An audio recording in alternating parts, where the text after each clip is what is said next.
I would disagree with Doug's poll numbers. I don't know where he's getting them from, but I mean, Trump's seeing some of his better ratings. I mean, certainly better than the first term. So the nice thing about the internet is you can go on the internet and see for yourself what the numbers are. So Rick said, I don't know where I'm getting those numbers. So I'll tell you three places that your listeners can go to see how Donald Trump is doing overall and on these issues. Now, the Donald Trump team came out in force yesterday with more than 60,000 mourners to celebrate the life of the right-wing influencer Charlie Kirk. The president delivered the final eulogy and told the crowd that while Kirk loved his opponents, well, he didn't. He did not hate his opponents. He wanted the best for them. That's where I disagreed with Charlie. I hate my opponent, and I don't want the best for them. I'm sorry. I am sorry, Erica.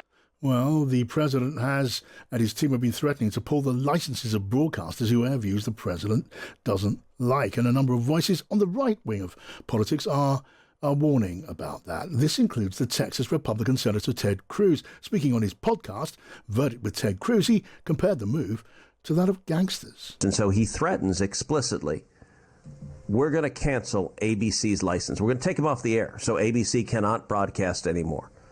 And I got to say, he threatens it. He says, we can do this the easy way, or we can do this the hard way. Yeah. And I got to say, that's right out of Goodfellas.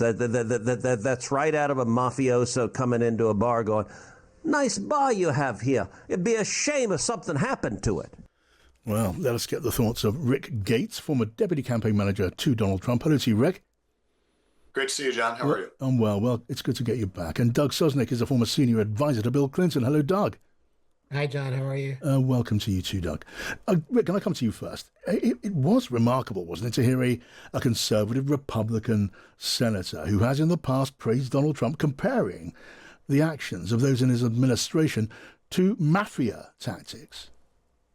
Yeah, first, I don't think Ted Cruz should ever try to imitate an Italian mafioso speaker. That was a horrible rendition during his podcast. But I do think it raises a serious issue about the freedom of speech, the First Amendment in our country, and just how far government will go. I think, John, what you're seeing is a reaction to Trump's first term versus his second term and how he's doing things differently. And in the first term, you know, he was bullied around a lot by the media. That's how he felt about it. It's no excuse for government to go after people like, the channels ABC, NBC, CBS, whatever. But if they are breaking those rules, those regulations that they're supposed to abide by, then whether you're Republican, Democrat, or Independent, they should all be reviewed. There's an opportunity to be a pundit if you want on different shows, different podcasts. There's plenty of mediums out there, but there are guidelines with respect to the major channels.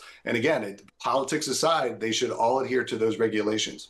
Right. Now, let me get your take on this then, Doug.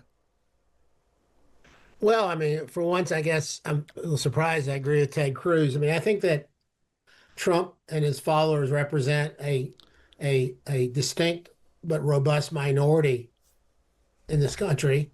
But I think a majority of Americans are put off by the positions that he takes on this specific matter.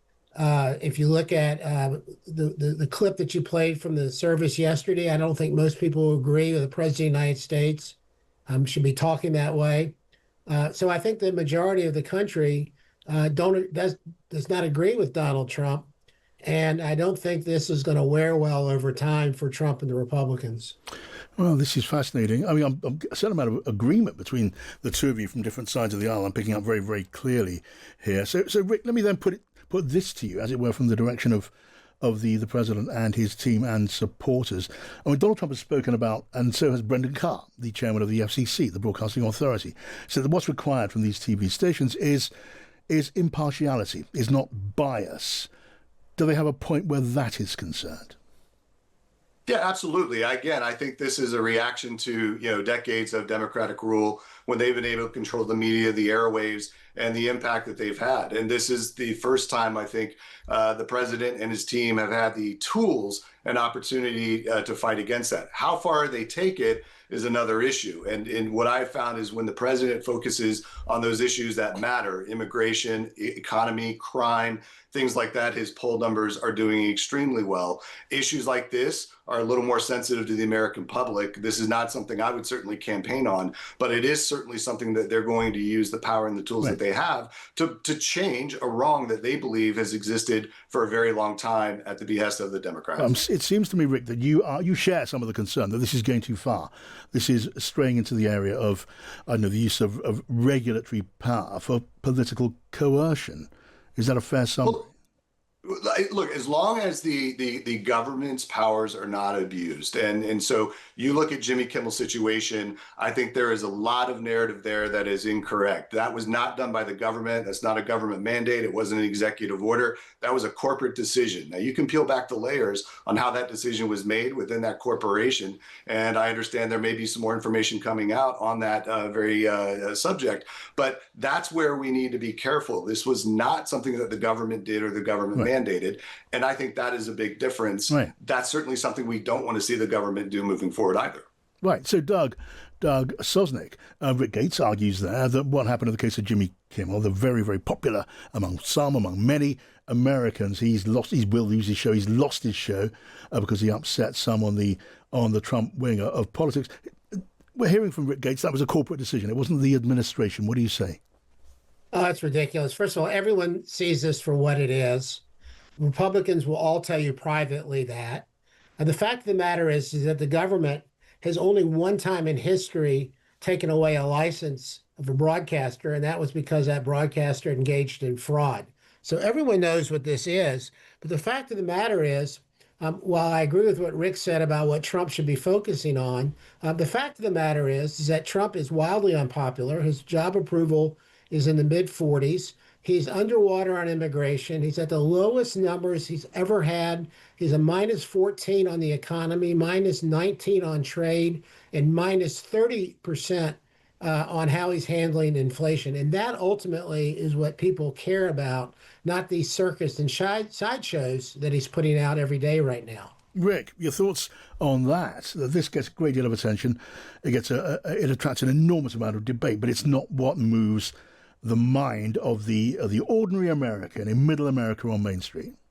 Yeah, I would disagree with Doug's poll numbers. I don't know where he's getting them from, but I mean, Trump's seeing some of his better ratings. I mean, certainly better than the first term. Immigration clearly is not a Republican or Democratic issue, but it is a national issue, and it is one that he has won accolades and praise for. Fighting crime in D.C. and other parts of our country, very high ratings on that. So look, at the end of the day, we'll figure it out pretty quickly. The midterms are right around the corner. We're going to see how the American people feel on these key issues. The economy, absolutely, he needs to shore that up. There's a lot of moving pieces there, but I think that's going to be probably the singular most important issue in 2026. And it is going to be very, very competitive and very close, given the dynamic issues that are being talked about in our country right now. No, we need to. John, excuse me, just one thing quickly to respond to Rick.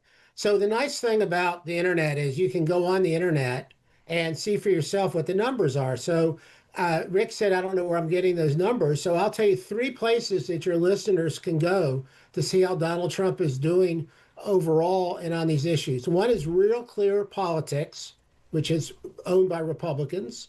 The second, Nate Silver puts out daily numbers on Trump's job approval and on issues.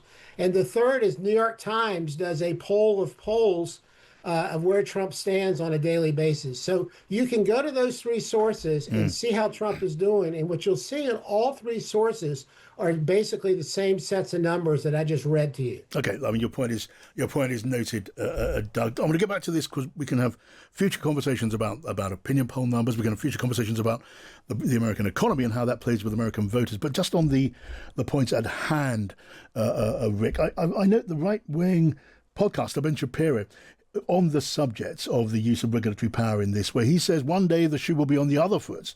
And he warned about a Democratic future president going after hate speech from right-wing broadcasters. Does that worry you? Do you share Ben Shapiro's concern?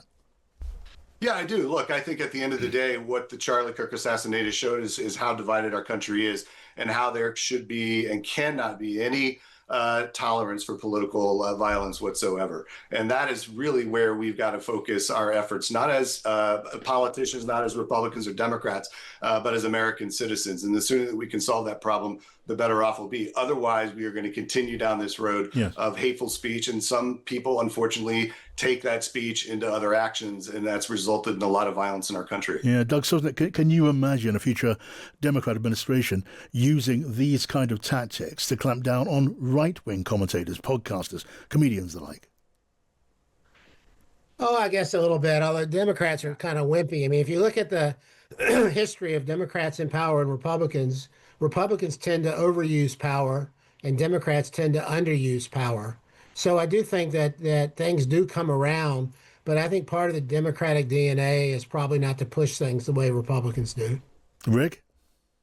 Yeah, I would tend to disagree. I think we're in this boat a lot because of the Democrats and the way that the rhetoric that they've been, talking about on different, news segments, The View. You can talk about Jimmy Kimmel. You can talk about the violence that has resulted a lot from Democratic rhetoric. And I think this is a reaction to that. I think what you're seeing is Republicans saying enough is enough, and we're going to have to stop this as soon as possible. But regardless of where we get to, and hopefully we get to a good place, if we don't, this issue is going to continue to divide our country, and nobody wants a Democrat or Republican president, targeting individual networks or individual journalists if they truly are journalists. If they're pundits, totally different story, and we can talk about it on a different subject. But the key is to look at how political power is used and to make sure no party is abusing it. Okay, and there was a certain amount of agreement, consensus between the two of you on different sides of the aisle on that.